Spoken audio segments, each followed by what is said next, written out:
Tere kõigile, Müstik Merliia siin ja täna on meil peegelduste sarja 8. episood ja me räägime täna seksuaalsusest. Ja enne kui me siis läheme selle teema juurde, räägime veel üle, et 1. oktoober on siis kursusele registreerimise tähtaeg. See on kohe-kohe. Sinna on jäänud veel ainult päevad, mõned loetud päevad. Ja seal saab õppida väga ägedat meetodit, hologrammi meetodit ja päris palju on võimalik lugeda lisainfot meie veebilehelt mystikmerlia.com ja kollase nupukese all on siis hologrammi meetodi kursus ja sealt leiad kohe ka registreerumisvormi. Ja kui sa tunned, et sul on vaja veel mingisuguseid lisaküsimusi, võid julgelt meile helistada, kirjutada, arutada, räägime läbi asjad, sest see on tõesti üks võimas tööriist, mida tasub igaühel osata nagu iseenda kogu aeg uutele tasanditele viimiseks ja millega saab ka teisi aidata ja mida saab ka elukutsena kasutada, nii et võimalusi on väga palju ja väga palju lisainfot on olemas meie veebileheküljel, nii et tule uudistama ja loodame, et kohtume kursusel. Ja, võimas teekond algab oktoobris. Eelmine kursus oli näha, et see oli päris suur transformatsioon meie enda jaoks ja kõigi nende jaoks, kes olid seal kursusel ja sellel aastal me ei lase latti allapoole, pigem veel vaatame, kuidas seda veel peenemaks teha ja veel võimsamaks teha, nii et ühesõnaga oled oodatud kaasa looma, et teekond saab olema väljakutseid täis, aga ka palju uusi tasandeid täis ja uusi taipamisi ja uusi horisonte ja uusi dimensioone, uute dimensioonide tajumist täis. Ja, nii et soovitame väga, meie elu muutus ise väga paljudel tasanditel, suhetes ja üleüldse nagu kõige põhiliselt ütleks tegelikult enesetunne, kuidas ma igapäevaelus ennast tunnen, see on muutunud täiesti. Ja muutub veel edasi kogu aeg. Ja seda tasub teha, seda tasub õppida ja selle meetodiga kogu aeg nagu ennast aidata. Aga lähme tänase teema juurde. Ja, sina võid avada selle. Okei, ma avan. Tänane teema on siis seksuaalsus ja see on üks selline teema, mis on hästi baasiline teema, mulle tundub, koos teiste baasiliste teemadega. Söömine on kindlasti üks väga baasiline teema, vaadates sessioonide praktikat. Söömine on selline asi, millega inimesed tajuvad, et neil on kas siis erinevaid segadusi või takistusi või probleeme, alates siis erinevatest allergiatest, söögiainete või söökide ümber. Aga ka selline autoriteedi segadus söögi ümber, et ei saa siis lõpetada söömist või ei suuda kontrollida söökide koguseid, teha teadlikke muudatusi enda dieedis, ühesõnaga söök on üks selline baasiline asi, aga kindlasti seksuaalsus, millest me täna räägime, on ka selline baasiline asi, millest me justkui ei saa üle ega ümber, see on inimeseks olemise kogemus. Ja see on ka selline teema, kus hästi palju sellised alateadlikud mudelid ja mustrid mõjutavad seda, millised on meie seksuaalsed eelistused, kuidas me ennast tunneme oma seksuaalses tegevuses, oleme lõdvestunud või ärevuses. Ja seal võib olla ka palju selliseid varjatud asju, enamasti ongi, mis siis mõjutavad seda, millest me ise üldse teadlikud ei ole. Ja, ma tahaks korra nüüd siia vahele kommenteerida. Ja, palun. Et ma arvan, et kui põhimõtteliselt võib öelda, et need on nagu üsna sarnased teemad söömisega, kuigi söömine on selline võib-olla selles mõttes baasilisem, et sa ei jää ellu, kui sa mingi hetk süüa ei saa. Ilma seksuaalsuseta sa jääd ellu, sinu keha jääb ellu. Aga samal ajal on see, et kui sa ei ole veel sellel tasandil, et sul endal on kerge sisemiselt, ma ei tea, loobuda näiteks sellest seksuaalsusest, siis see tekitab ikka väga palju stresse, kui seal ei ole nagu joonduses asjad. Samal ajal on see teema, millest nagu ei saa rääkida, sest et juba tuhandeid aastaid on selle ümber loodud selline nagu oreool, et see on midagi, mis on nagu midagi, mida peaks varjama, mida peaks häbenema ja nii edasi, et näiteks söömisest võib vabalt rääkida on ju igal pool. Aga kui lähed emale-isale külla, et siis võib rääkida, et mis te sõite ja mida me tavaliselt sööme. Ja mis ärevused mul on seoses söömisega. Aga seda naljalt juba ei tule jutuks, et kuidas teil viimati selle seksiga läks, et kas see viimane seksikogemus oli okei teil omavahel või? Ja kui seltskonnas mõnes seltskonnas võib tuleb jutuks, siis mõnede jaoks on võib-olla väga lihtne rääkida ja seal ei ole midagi, aga seltskonnas on kindlasti inimesi, kelle jaoks see on ebamugav rääkida niimoodi. Et võib-olla need sõbrannad räägivad vahetevahel enda vahel, partnerid kindlasti tihti räägivad enda vahel nendest asjadest oma vahel. Aga võib-olla sõbrad ka, eks ju, mehed. Ma ei tea, jah. Ma ei ole sattunud väga palju sellistesse jutuajamistesse, kus mehed nagu räägiks, et võib-olla see mingi teismeliste ajal võib-olla, et mul oli mingi kogemus tüdrukuga või siuke praalimine nagu täiskasvanud meeste hulgas. Naljalt nagu ei teki päriselt nagu sügavuti, nagu mis mul seal on nagu, või kuidas ma näen seda, et see, ma mõtlen just sellel tasandil, et selle ümber on ikka päris palju sellist hirmu ja häbi ja ta on ikka kuidagi suke kohmetu ja awkward või suke piinlik just kui väga paljude jaoks see teema, et sellest nagu kuidagi niimoodi omavahel rääkida, et mingi lähedaste inimeste. Näiteks, et mehed hakkavad rääkima, et tere, pole ammu läinud, no pole jah, et kuidas sul erektsiooniga viimasel ajal lood on? No ma isegi ei mõtle mul on väga kehvad, kuidas sul on?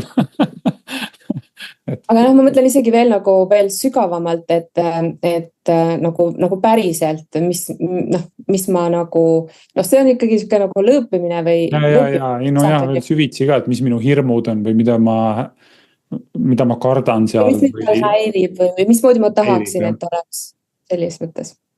On see nagu selline keeruline teema. No ühesõnaga, selles teemas on palju alateadlikke selliseid takistusi ja seal teadlikult rääkida või teadlikult teha mingeid valikuid, teadlikult käituda võib olla päris keeruline, et alateadvus on päris tugev ja mulle tundub, et seksuaalsuses on alateadvusel päris tugevasti ohjad käes. Kuidas me partnerid valime, kuidas me voodis käitume. Mulle tundub, see on päris tihti on ta suhteliselt alateadlik protsess. Seda isegi võib-olla peetakse võib-olla igavaks või ebaromantiliseks, kui me näiteks teadlikult hakkaks nagu rääkima seksuaalsusest. Et teeme nüüd nii, et 10 minutit teeme sellist asja ja siis 10 minutit teeme nii. Et näiteks teeks plaani, meie nagu seksuaalse tegevuse plaani, kuidas me seda teeme ja räägime läbi. Et sageli on seal, hakkame vaikselt kuskilt otsast pihta ja vaatame, kuidas läheb, on ju. Sageli läheb sarnaselt nagu eelmine kord. Et see on selline teema, kuhu on just kui raske või keeruline tuua ja seal on hästi palju selles teemas on ka sellist kui seda õrnust, et kui sa nüüd mehele hakkad ütlema, et kuule, kas sa võiksid nüüd siis mind niimoodi katsuda või midagi seda teha, siis see võib kohe olla seda, et kas te ei ole rahul minuga või kas ma ei ole piisav olnud või kas ma ei oska või hästi kergesti inimesed võtavad seal isiklikult, ma arvan, asju või niimoodi hästi saavad olema puudutatud, mis iganes nagu väljendusest selles teemas, et mulle tundub, et jah, see juba väljendamine selles teemas on väga tihti blokeeritud, et sellest rääkida tohiks. Või kuidas sulle tundub? Jaa, ma usun küll, et ega ma arvan, et mul endal oli ju samamoodi alguses, kui ma olin, ma ei tea, 20 ja siis sinuga kokku sain, et ma isegi ei teadnud, mida ma tahan, nagu, et ma ei osanud ju, Ei teadnud, ma ei mida osanud tahta üldse. rääkida või jah, küsida seda, et praegult on nagu, ma olen vaadanud, kuna praegu me õpetame ise oma lapsi koduõppes ja siis mis programmid on, et praegu räägitakse juba päris palju. Nüüd meie ajal, siis kui sul ema midagi rääkis, siis midagi teadsid, aga sellest üldse ei räägitud, üldse. Et sa pididki ise hakkama nagu nullist kogema, et mis asi see siis üldse on. Et tänapäeval on muidugi see olukord teine ilmselt, aga seda teadlikkust seal sees on nagu... On endiselt vähe. On endiselt vähe, jah. Et sinul on rohkem käinud võib-olla inimesi selle teemaga sessioonil, et mis on siis... See on tõenäoliselt selline teema, jah, see on selline teema, see on selline... kuidas öeldakse siis sessiooni läbiviia magnetism, mis on tema enda segadused, eks ta sellega magnetiseerib ka inimesi enda sessioonidesse. Me näeme, kuidas hologramm töötab alati ja igal tasandil ja sessioonide kontekstis töötab samamoodi. Et minu jaoks on olnud jah, see seksuaalsuse teema suur teema elu jooksul ja minu sessioonidesse on ka sattunud inimesi erinevate seksuaalsete teemadega. Ja siis me oleme siis kaardistanud, mida alaseadus on salvestanud erinevatel inimestel seksuaalsusega seoses, seksuaalsete teemade ümber, seksi ümber. Ja loomulikult on seal sellised ilmselged traumad, millest me igaüks saab aru, et jah, see võib mõjutada seksuaalsust, mis on kas siis seksuaalsed ahistamised, konkreetsed vägistamise juhtumid, igaüks saab aru, et loomulikult selline kogemus võib inimese, mitte ei või, vaid mõjutabki inimese suhet seksuaalsusega, enda seksuaalsusega, üleüldse seksuaalsusega. Et see on täiesti mõistetav ja turvatunne siis selles teemas, kui palju see siis segaduses võib olla, kui midagi sellist juhtunud on. Aga seal on ka muid asju. Midagi sellist, mille peale alati tulegi kohe, et see võib ka seksuaalsust mõjutada või seda teemat mõjutada. Näiteks esimene asi, mis mul kohe justkui praegu pähe tuleb, on puudutused. Kuidas ja kui palju puudutati last, palju laps sai sellised armastavaid puudutusi, kuidas oli selline füüsiline lähedus emaga, isaga, võib-olla just vastassoost vanemaga, et kas tüdrukutel, kas isa kallistas või ei kallistanud või poistel samamoodi füüsiline lähedus emaga. Et kui seal on olnud nagu suur nagu segadus, et seda pole kunagi kas olnud või laps on seda väga tahtnud, aga kunagi pole eriti saanud või see puudutus on alati olnud ainult kas siis läbi kuidagi mingisuguse ma ei tea, siis mängu või ümbert nurga või et ei ole saanud rahulikult lihtsalt, et ma ei tea, kas istun isa või ema süles ja isa siis, ma ei tea, silitab mul pead või ühesõnaga siuke rahulik lõdvestunud füüsiline lähedus, kui sellist pole nagu olnud, kui alati selle ümber on olnud ärevus, siis täiskasvanuna see võib märkimisväärselt seksuaalsust mõjutada. Et seal võib olla selline suur puudutuste vaakum, et mind puudutataks. Ja siis see ei ole nagu selline, et loomulikult seksuaalse tegevuse käigus puudutatakse üksteist. Aga siis see on nagu salvestunud sellise stressimudelina. Puudustunne nagu. Puudustunne on seal sees, et ja see võib kas siis ärevaks teha või mõjutada seksuaalset käitumist, et ma tahan seda puudutust saada iga hinna eest, ükstapuha, kuidas või mis moel. Ja inimene võib teha igasugused valikuid lähtudes selles siis, et alateadvus võib panna igal moel käituma või et saada seda puudutust või et kui see mudel seal on alateadvuses selline puuduse mudel, ta on omamoodi nagu selline põhjatu auk või selline sõelaga vee kandmine, ta ei saa nagu täis. Et ta nagu ei lahene. Noh, et mul on puudutuste alateadlik nälg, noh, et kui ma nüüd 1000 korda seksin, siis see nälg on rahuldatud. Tavaliselt ei kipu see niimoodi ära kaduma iseenesest, et seal on vaja siis ikkagi midagi teadvustada ja kui see teadvustamine toimub, pigem siis toimub nagu rahunemine. Siis saab seda teemat rahulikult võtta. Et kui on mingid sellised, kuidas öelda, mingi nagu sõltuvuslikud käitumised seksuaalsuses ka, mis ei ole ka tervislikud käitumised, kas siis pornosõltuvus või midagi sellist, millest ei saa välja nii kergesti, siis on ka, tihti on see, et seal on mingi teadvustamata koht, teadvustamata mudelite kompleks, mis ei lase seda teemat teadlikult vaadelda, teadlikult käituda selles teemas. Sageli on seal tugev mingi ohvritunne sees ja siis justkui mingi seksuaaltegevus justkui leevendab seda ohvritunnet või toob sinna mingit kergendust. Aga no, see on selline ajutine lahendus. Ainult mõneks hetkeks, kuni siis järgmise vajaduseni, et on justkui püsiv alateadlik defitsiit. Ja kui õnnestub need mudelid ära lahendada, siis see teema saab rahuneda. Siis saab selles teemas teadlikult inimesega läbi rääkida.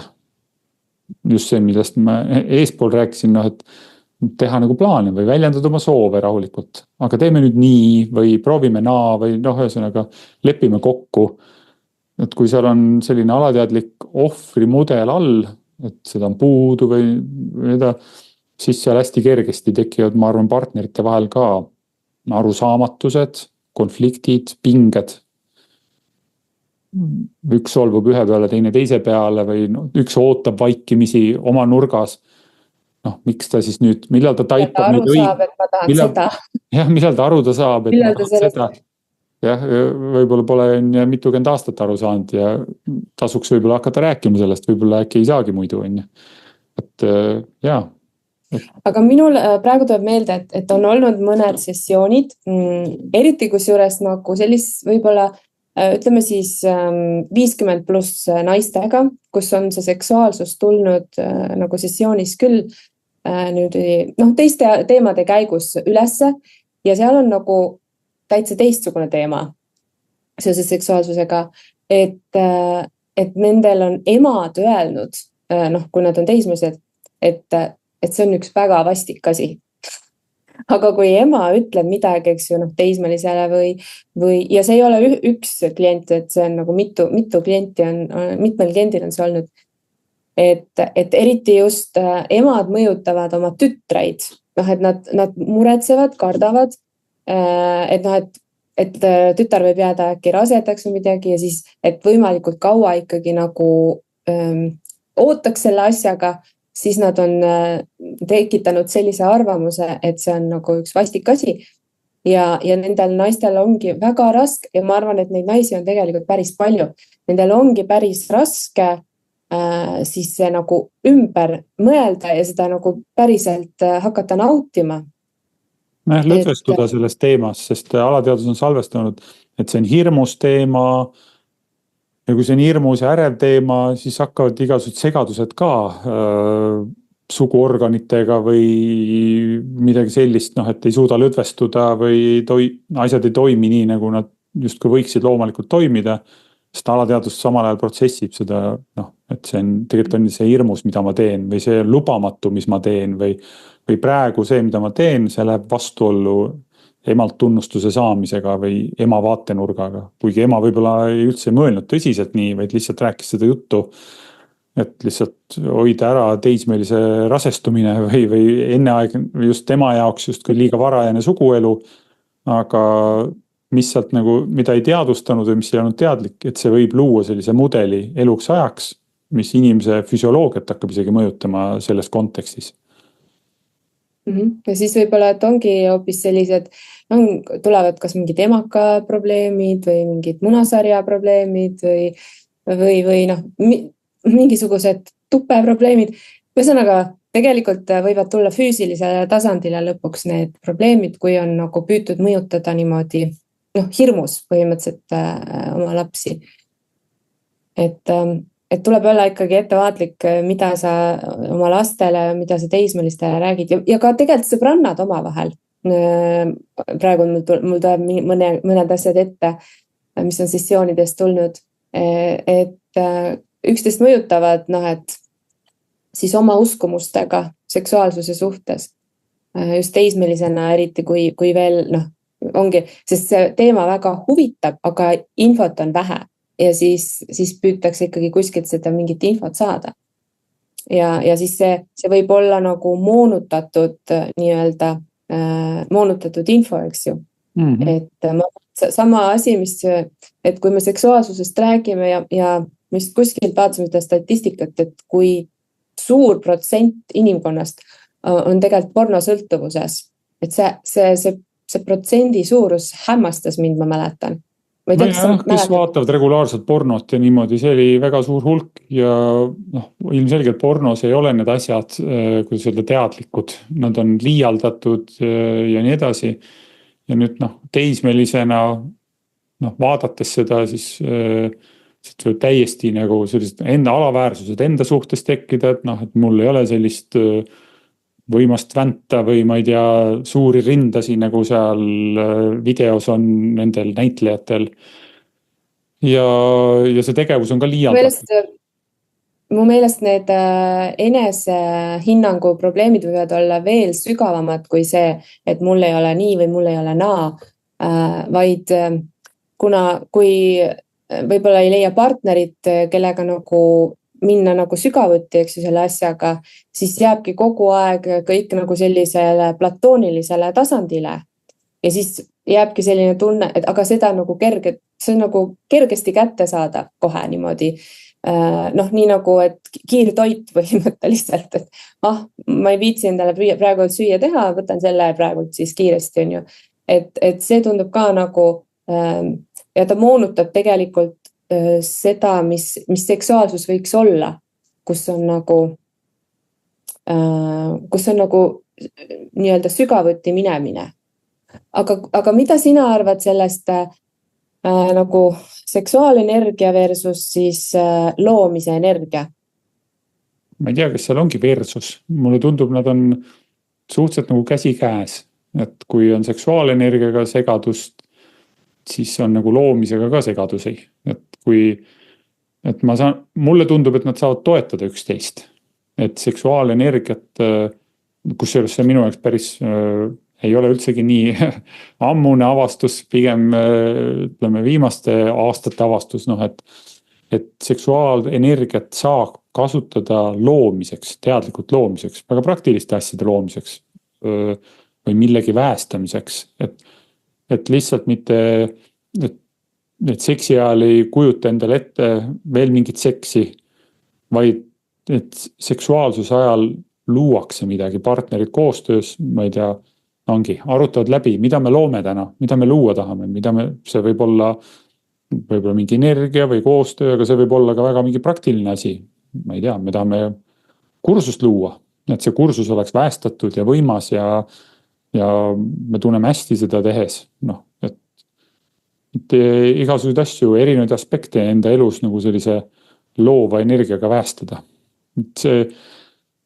Ja see ka, et seksuaaltegevuses ikka aastaid või aastakümneid oli justkui nagu, et see orgasm on põhieesmärk. Et see on ka ikkagi pigem minu jaoks nagu uus mõte olnud, et tegeleda seksuaalsusega nii, et see ei ole põhieesmärk, vaid tajuda energiat või seda koostööd, mis võib jälle ka olla, mis nagu, kui mõelda pornomaailma peale, siis on pigem just vastupidi, hirmus andmine kiiresti ja tugevasti ja justkui see orgasm on justkui see põhieesmärk, liialdatud või suur ja dramaatiline on ja aga ja sageli on just siis nagu, ma ei tea, näiteks meestel võib olla tohutu pinge, kas ma saan naise orgasmini, kas ma olen ikka vähekas mees on ja kas naine ikka saab rahuldust. See võib sellise pinge panna meestele peale, et meestel kaob üldse igasugune erutus ära ja ja siis nad ei suudagi midagi teha selles kohas on ju. Et noh, näiteks proovida niimoodi, paljude jaoks see võib-olla üldse seks ei ole, see polegi seks nagu, et me oleme nagu koos, võib-olla suguelundid ainult puudutavad õrnalt üksteist, aga me ei teegi midagi muud erilist. Me hingame koos või ühesõnaga lihtsalt tajume, mis toimub selles hetkes. Ehk et tähelepanu läheb ainult energiale. Tähelepanu läheb energiale, mitte millegi tegemisele. Ühesõnaga proovida neid asju, katsetada. Et kui on alateadlikud mudelid väga tugevad, ega siis ei saa väga proovida midagi. Siis ei saa nagu katsetada või teha muudatusi. Nagu nimi muster ütleb, muster kordub on, ta paneb korduvalt käituma samamoodi. Ja kui see on destruktiivne veel muster, siis ta paneb korduvalt destruktiivselt käituma enda suhtes, et sealt võivad tulla sellised harjumused või käitumismudelid, mis tegelikult ei toeta seksuaaltervist või üleüldse tervist. Aga nüüd oletame, et inimene kuuleb, et okei, et no nii, näiteks pornosõltuvus, ma tahaks nüüd lõpetada seda, aga me teame, et alateadlikult, kui see ei käi niimoodi, et lihtsalt, et okei, noh, lõpeta ära nüüd siis see lihtsalt. Et mida sa soovitad, et kuidas, mis inimene siis nagu teha saab, et ta saab seda olukorda muuta, kui ta tahab. Kui ta päriselt tegelikult tahab. No jaa, kõigepealt tuleb üldse teadvustada, et kas ta tahab seda muuta. Et sageli need sellised sõltuvused esiti, kui ta veel, mis see sõltuvuse definitsioon on see, et kui ta hakkab sõltuvuseks just kui peetakse seda, mis segab nagu tööd, et sa ei saa nagu tööd enam teha, et sa pead oma sõltuvusega tegelema ka, ma ei tea, töö ajal. See on ikka väga äärmuslik, et võib-olla pigem ma ei saa aga kui on sellised leebed nagu vormid, siis inimene ei peagi seda sõltuvuseks. Jah, ma aeg-ajalt vaatan pornot ja aeg-ajalt rahuldan ennast koos pornoga. Et mis siis sellest on, ma käin ju tööl ja teen kõiki oma muid elutegevusi ikkagi sama edukalt edasi. Mis ma enda nagu kogemusest võin öelda, see energeetiliselt ikkagi tegelikult kuskil häirib või segab. Täna ma juba vaatan seda ka niimoodi, et need, kes teevad seda sisu, igaüks võib ise otsida. Täna on igasugust informatsiooni, on pornograafilist informatsiooni palju, aga on ka seda informatsiooni nende tegijate kohta, kes teevad seda. Et tasub otsida, vaadata YouTube'ist, kes teevad, mida nad räägivad sellest, kes on välja läinud sellest ärist, miks nad on sealt välja läinud, on ju. Seal nad ka räägivad, miks nad sellesse sisenesid sellesse. Ja on küll ka sellised, kes räägivad, et see on nii lahe ja nad naudivad seda ja nii edasi. Sageli on seal ikkagi hakkab välja tulema see, et tegelikult oli ahistamisi juba lapsena, mingid segadusi oli ja kuidagi see viis neid sinna pornomaailma, ehk siis mida see nagu selle info tarbija jaoks või selle materjali tarbijaks tähendab, nendel tegijatel endal on sageli suured segadused seksuaalsusega, suured alateadlikud mustrid, ärevused ja pinged. Ja tarbides seda sisu, me tegelikult loome lingi selle energiaga. Ja me võime hakata ise ennast seda energiat tarbides tundma, et kuidagi, et ma olen ohver selles kohas või selles kontekstis, seksuaalsuses, et mis iganes, et kas mul ei ole piisavalt nagu head partnerit või mind ei tunnustata seksuaalselt või ma ei tea, mingid sellised asjad. Ma tunnen ebakindlust või... Tunnen ebakindlust, jah. Ja inimene tuleb selle pealegi, et ekraani peal paistab ju kõik nii ilus ja klants on, et ta on kontaktis sellise energiaga. Et inimene arvab, et see on tema enda energia. Et see, tema ongi see, sest ekraani peal paistab kõik nii ilus. Ta ei tule selle peale, et nendel tegijatel, kes seal ekraanil on, ta nagu ühendub nende selle informatsiooniga ka, mis seal taustal on, mida ekraanil näha ei ole. Ja seal on igasugused segadusi. Ja. Et aga... kuidas sealt välja tulla, hea küsimus. Esimene samm oleks see, et teadvustada, et ma tahan sealt välja tulla. Siis saab hakata informatsiooni otsima.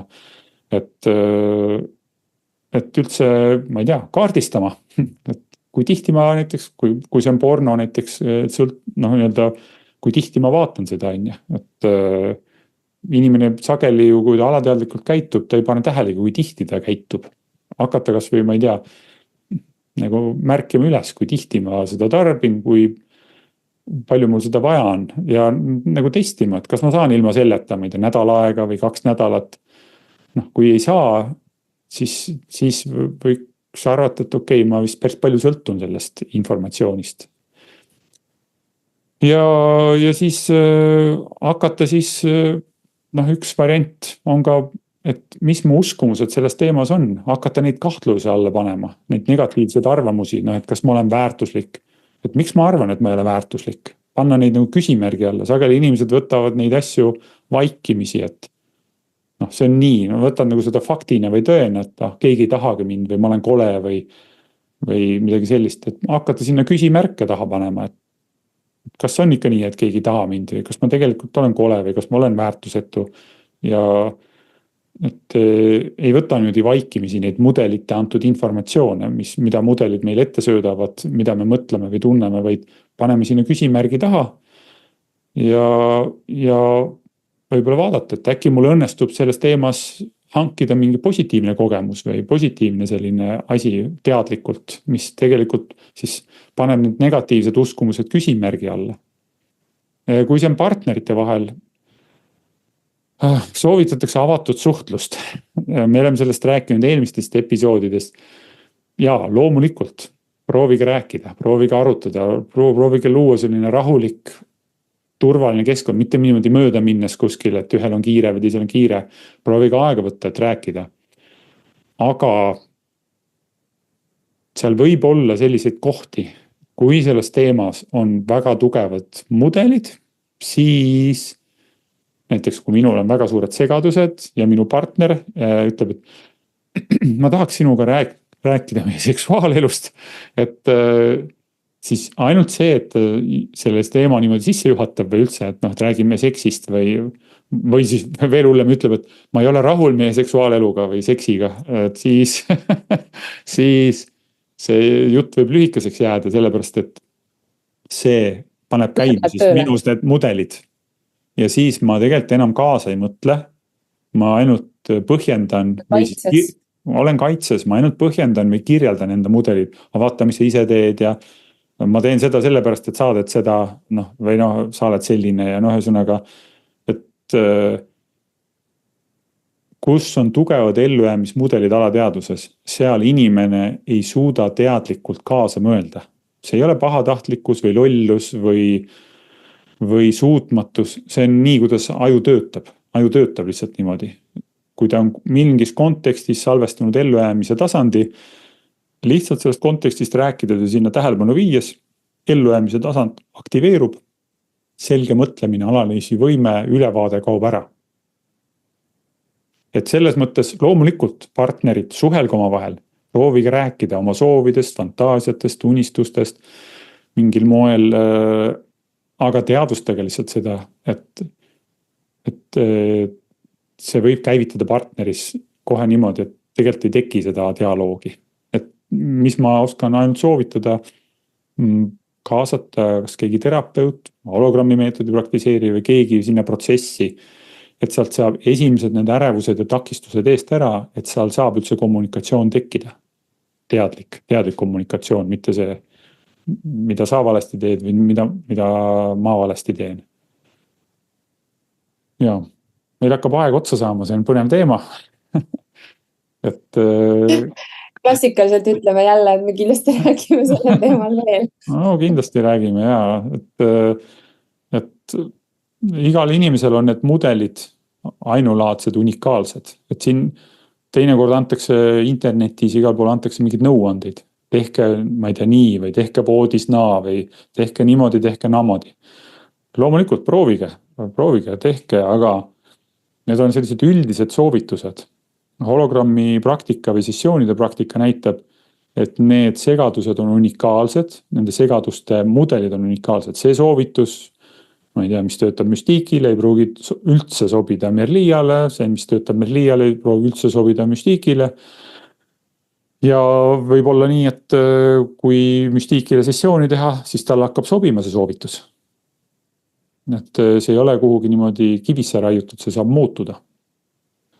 Aga jaa, et julgege vaadata oma seksuaalsust, ma ütleks lõpetuseks, uurida seda, seal on palju avastada tõenäoliselt, Ja seal on palju ruumi lõdvestumiseks ja teadlikkuseks. See võib olla täiesti midagi muud, mida on filmidest nähtud või internetis, sotsiaalmeediast nähtud või kuskilt mujalt. See võib olla hoopis midagi sügavamat või peenemat või mitmekihilisemat. Nõustun. Ja. Aga tõmbame täna otsad kokku, kui kellelgi tekkis küsimusi sellel teemal või kommentaare, jagaga oma kogemusi ja kommentaare siin videoklipi all vestluses. Ja kui tekiks küsimusi, ma ei tea, selles teemas, kirjutage siis meile kas kommentaariumitesse küsimusi või kirjadel küsimusi, eks me proovime järgmistes peegeldustes arutada neid teemasid edasi. Aga... Ja, nii et kohtumiseni. Näeme jälle peegeldustes.